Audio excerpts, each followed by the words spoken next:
अस्सलाम वालेकुम नाजरीन, मैं हूं आपका मेज़बान एम ए रज़ा और आप देख रहे हैं टीपी न्यूज़। नाजरीन, जिस तरह रियल स्टेट सेक्टर के मतलब बिलखसूस जो हाउसिंग सोसाइटियां हैं, प्राइवेट सेक्टर है जो पंजाब में या रावलपिंडी में, उस पर हम हमेशा बात करते हैं क्योंकि ओवरसीज़ कम्युनिटी हमें बहुत इसरार करती है कि हमें बताएं किस सोसाइटी का एनओसी है, किसका नहीं है। तो इसके ऊपर बहुत सारी वीडियोज़ हमने की हैं, लेकिन एक कमी कहीं ना कहीं मैं समझता हूँ रह जाती थी। इसके लिए हमने director general Rawalpindi development authority Saif Anwar Jappa sahab और डायरेक्टर जो है ताहिर म्यूज़ साहब से मुलाकात की है। कुछ साफ़ी दोस्त थे। इस पर एक मुकम्मल जो उनके साथ गुफ्तगू हुई है वो हम पेश करेंगे। चैनल को लाजम सब्सक्राइब किया कीजिए और साथ में लगे बेल आइकन को भी दबाया कीजिए। सैफ अनवर जप्पा साहब इंतहाई अच्छे अफसर हैं। मुख्तलिफ शहरों के अंदर उन्होंने ड्यूटियां दी हैं अपनी, लेकिन जब से DGRDA आए हैं तो उन्होंने ख़ुसूसन ये जो हाउसिंग सेक्टर है इसके ऊपर बड़ी तवज्जो देनी शुरू कर दी है। आए दिन बड़े बड़े ऑपरेशन मुख्तलिफ सोसाइटियों के ख़िलाफ़ हो रहे हैं। वेबसाइट जो RDA की है उसको बड़ा एक्टिव उन्होंने रखा हुआ है। उस पर वो डालते हैं कि कौन सी सोसाइटी लीगल है और कौन सी इल्लीगल है। बहरहाल हमने कुछ सवालात किए। सबसे पहले बड़े खुश इखलाक तरीके से हमें मिले और बड़ा खुलकर उन्होंने अपने जितने भी जवाबात थे वो हमें दिए। हमने उनसे पूछा कि सर ये बताएं कि ये जो रियल स्टेट सेक्टर है इसके ऊपर आपकी तवज्जो किस तरह की चल रही है। तो इस पर उन्होंने ये जवाब दिया कि देखें, ये सरमायादार लोग हैं, इनकी बड़ी सियासी एफिलेशन भी होती है और ख़ुसूसन जो ज़मीनों का कारोबार करते हैं लोग, उनके तो लाजम कहीं ना कहीं सियासी वाबस्तगियाँ भी हैं। और तमाम सियासी वाबस्तगियों के बावजूद हम किसी प्रेशर में नहीं आ रहे। हम बिल्कुल मेरिट पर काम कर रहे हैं। जिस सोसाइटी के मामलात क्लियर हैं उसको हम NOC जारी कर रहे हैं, जिसके क्लियर नहीं हैं उनको यही कहा जा रहा है कि जब तक आप अपने जो NOC के मामलात हैं उनको क्लियर नहीं करते तब तक आप ना तो एडवर्टाइजमेंट करें और ना ही प्लॉट्स या फाइलें आप बेचें। बहरहाल नाज़रीन, उन्होंने ये कहा कि इस वक्त जो रावलपिंडी के एरिए में जो सोसाइटियां हैं उसमें बहुत सारी सोसाइटियां अब चूँकि ज़िला कौंसिल के पास भी चली गई हैं और एक जुरिस्डिक्शन का मामला भी चल रहा है।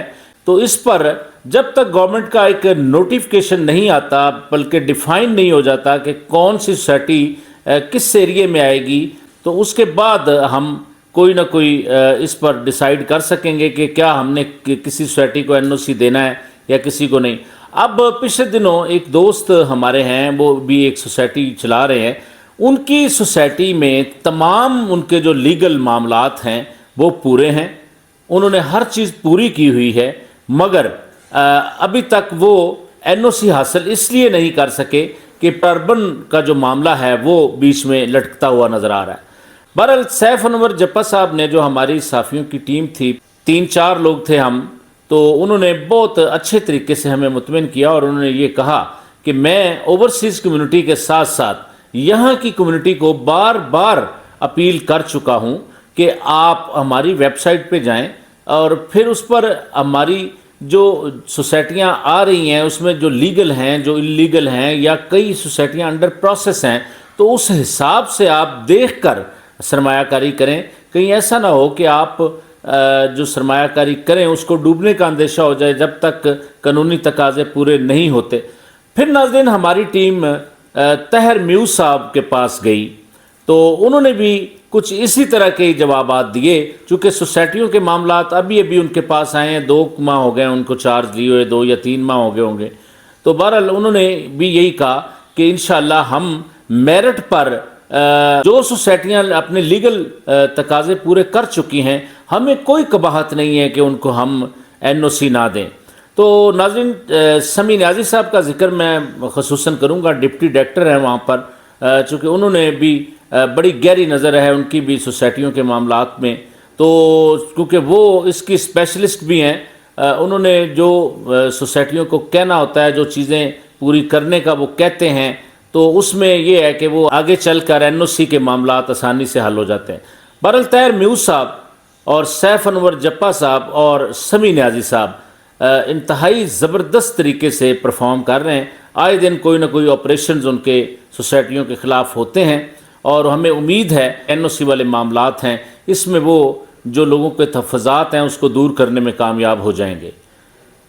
ناظرین، ہم لوگ بلا وجہ ہم کسی بھی سوسائٹی پر تنقید نہیں کرتے. ہم بار بار یہ کہتے ہیں کہ تھوڑا سا صبر کر لیں. اگر آپ قانونی تقاضے پورے کیے بغیر تھوڑی جلدی میں اگر آپ ایڈورٹیزمنٹ شروع کر لیتے ہیں تو معاملات آگے چل کر ان کو کیا پیش آتے ہیں کہ فائلیں زمین سے زیادہ، یعنی جتنی زمین ہے اس سے زیادہ فائلیں بک جاتی ہیں. پھر آگے چل کے وہ معاملات ان کے جو ہیں وہ لٹک جاتے ہیں. تو میں بار بار بتا چکا ہوں کہ ناظرین کمپیکٹ لینڈ ہونی ضروری ہے اس کے لیے، اور جو تحصیلدار کی ایک رپورٹ ہوتی ہے وہ ریونیو ڈپارٹمنٹ اس کو ویریفائی کرتا ہے کہ اتنی زمین ان کے پاس ہے. اس کے بعد پھر NOC کے آگے معاملات چل پڑتے ہیں. انوائرمنٹ ہے، ایویشن ہے، پھر جو واسا ہے، مطلب اس طرح کے جتنے بھی NOCs ہیں وہ سارے RDA کی ٹیبل پر آ جاتے ہیں. وہاں سے آگے چل کر وہ یہ سارے معاملات حل ہو جاتے ہیں. تو بہرحال ناظرین، اب جناب سیف انور جپا صاحب سے بڑی اچھی اور معلوماتی گفتگو ہماری ہوئی ان کے ساتھ. انہوں نے ہر طرح سے ہمیں مطمئن کیا اور انہوں نے یہ کہا کہ یہاں پر بالکل میرٹ پر انشاءاللہ کام ہوگا.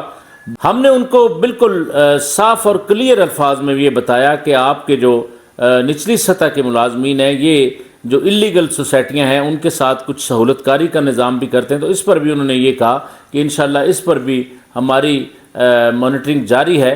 اگر کوئی ملازم اس طرح کرتا ہوا ہمیں نظر آیا تو اس کو سخت سے سخت سزا دیں گے. بہرحال طاہر میو صاحب اور سمی نیازی صاحب اور یہ ان لوگوں کی جو ٹیم ہے، پھر جو لینڈ ڈپارٹمنٹ والے ہیں، تو بہرحال یہ سارے قابل لوگ ہیں. اور RDA جو ہے وہ ایک کمانے والا ادارہ ہے. اس پر ناظرین توجہ دینے کی سخت ضرورت ہے گورنمنٹ کو، کیونکہ ہر سال یہ منافع بخش ادارہ بہت سارا ریونیو اکٹھا کر کے گورنمنٹ کے خزانے میں جمع کرواتا ہے. ایسے جو کام والے ادارے ہیں ان کے اوپر ہماری حکومت کی بھی خصوصاً توجہ ہونی چاہیے. اگر کوئی ڈپارٹمنٹ کو ایشوز ہیں، مثال کے طور پر ان کے پاس ملازمین کم ہیں تو اور بھرتی کرنے چاہیے. اگر ان کے پاس جو انفورسمنٹ کا ڈپارٹمنٹ ہے اس میں یہ ایک بہت بڑا خلا ہے، ان کے پاس اپنا ذاتی نہیں ہے، وہ کہیں سے ہائر کرتے ہیں، تو اس کے اوپر بھی توجہ دینی چاہیے. بار بار ہم کہتے آئے ہیں. تو آج کے لیے ناظرین بس اتنا ہی. اسی طرح کی نئی انفارمیٹو ویڈیو کے ساتھ آپ کی خدمت میں دوبارہ حاضر ہوں گے. تب تک کے لیے اپنے میزبان ایم رضا کو اجازت دیجیے. اللہ حافظ.